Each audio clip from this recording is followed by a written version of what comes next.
Hello again, everyone, and welcome to my ongoing demonstration of TACOMA, a science fiction mystery. When last we left off, we had been looking through the office of network technician Natalie, and what we discovered was that Natalie was doing some detective work on the behalf of Sarah, the medical officer. You see from earlier episodes, Sarah was implicated in the death of a patient. However, Sarah was looking for evidence that the patient's death was caused not by her negligence, but that of a medical artificial intelligence known as Hika. And from what we see on Natalie's virtual desktop here is the evidence. You can see that Hika's performance statistics were declining slowly over time. Now, for contrast's sake, we can look over here, and here is the AI cognitive development tracking for Odin, the controlling artificial intelligence for this station. And you can see that Odin is performing a lot better. You can see significantly increased scores in independence and creativity. Now, on a related note, in our last episode, we learned that Natalie and Roberta were injured in an accident. They were working on rigging an automated cargo drone as an emergency escape vehicle that would have enabled Roberta, Nat, and the rest of the crew to flee the station before they ran out of breathable air. In the aftermath of the accident, Sarah was expressing her concerns to Odin, and Odin gave some cryptic information. Of course, he couched it by saying, "I am not telling you what to do, but there is a door that is not typically visible by the crew. You should go to this section of the station and check out that door." So that was a very curious hint that Odin dropped. And now we're going to pursue this further. So that all said, let's move along.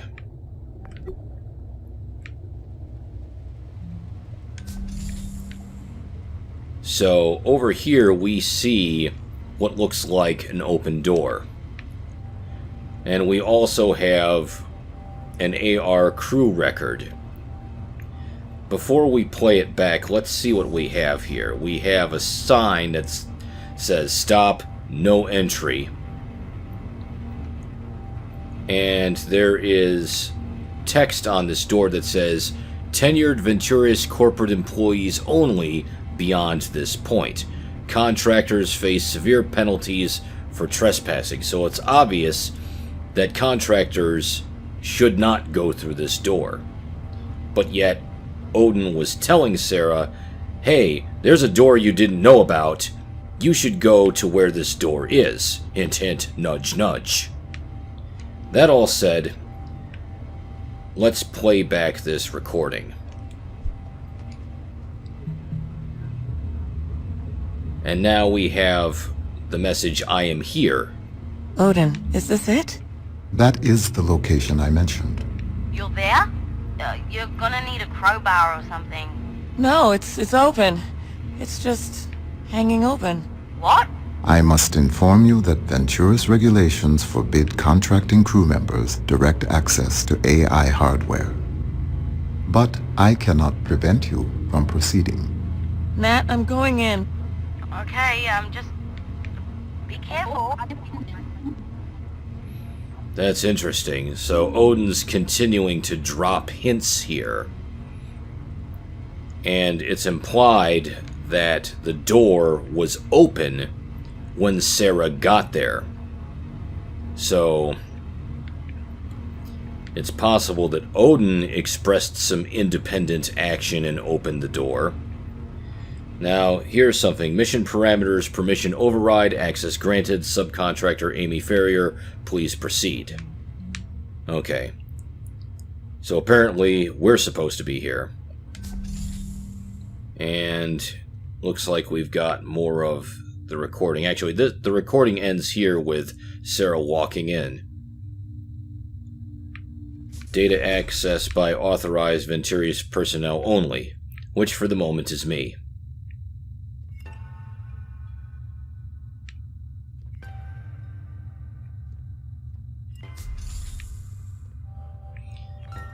Okay, and we have another AR record and what look like some terminals.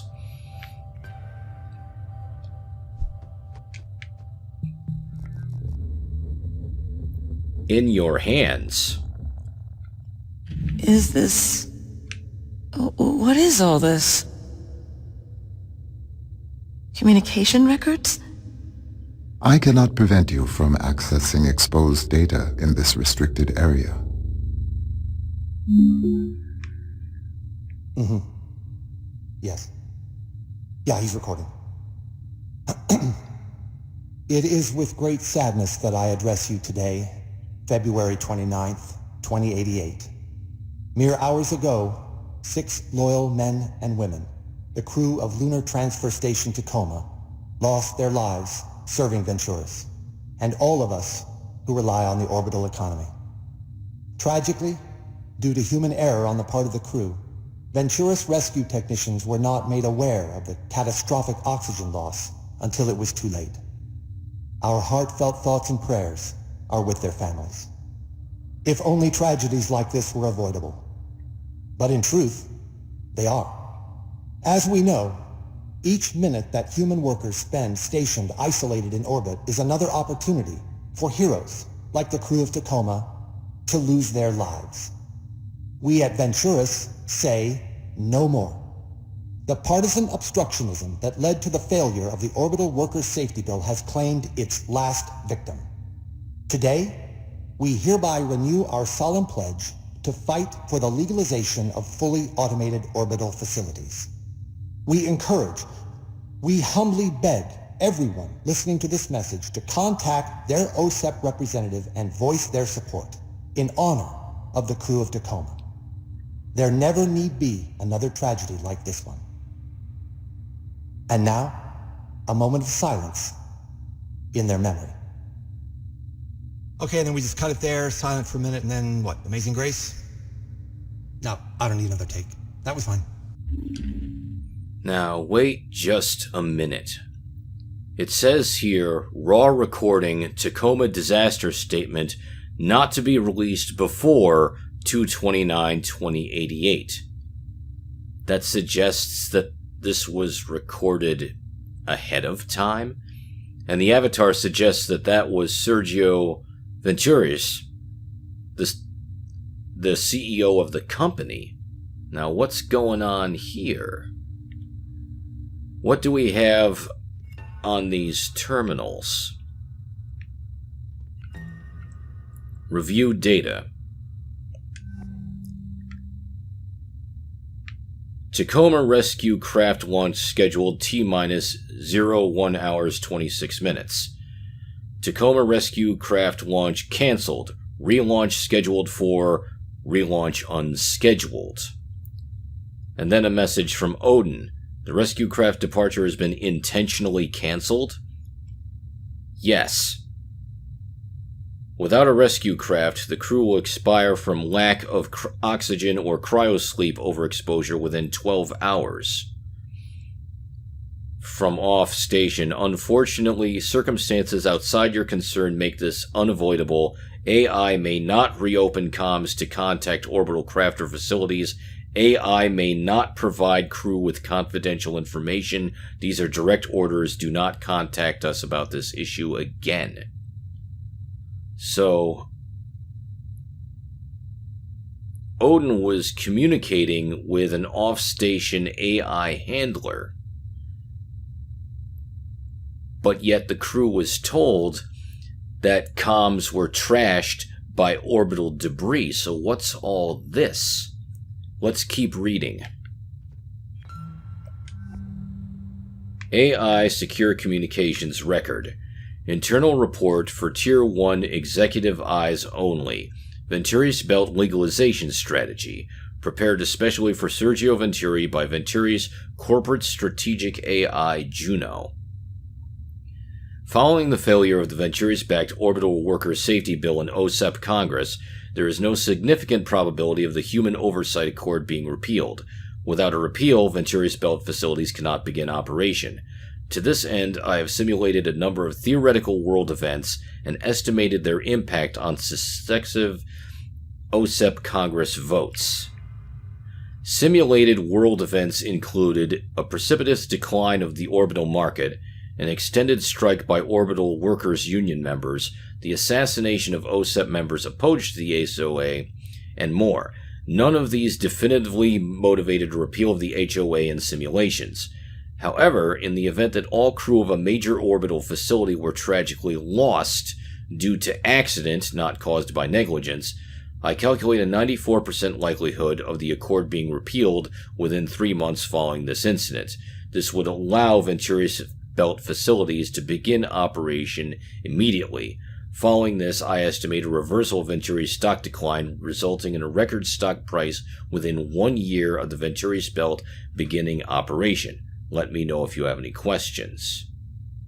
Really? And now, some messages back and forth between the CEO and Juno. Thank you, Juno. Is there a facility that you would consider an ideal candidate if we were to move forward with your recommendation?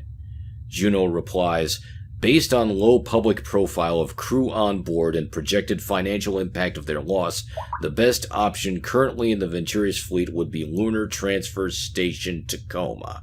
I would recommend renewing all crew members aboard for successive posting on Tacoma to allow time for a logistical organization of this operation. Thank you, Juno. I'll be in touch. So this was planned. This sounds like they were setting this up ahead of time. This was no accident. This was an engineered disaster. We've got one more terminal to look at over here. Let's take a look. Off-station message with VT AI handler. New top-tier AI directives transmitted overrides all prior existing directives. AI shall explosively decompress all oxygen tanks. Really? Disable all external communications channels accessible by crew.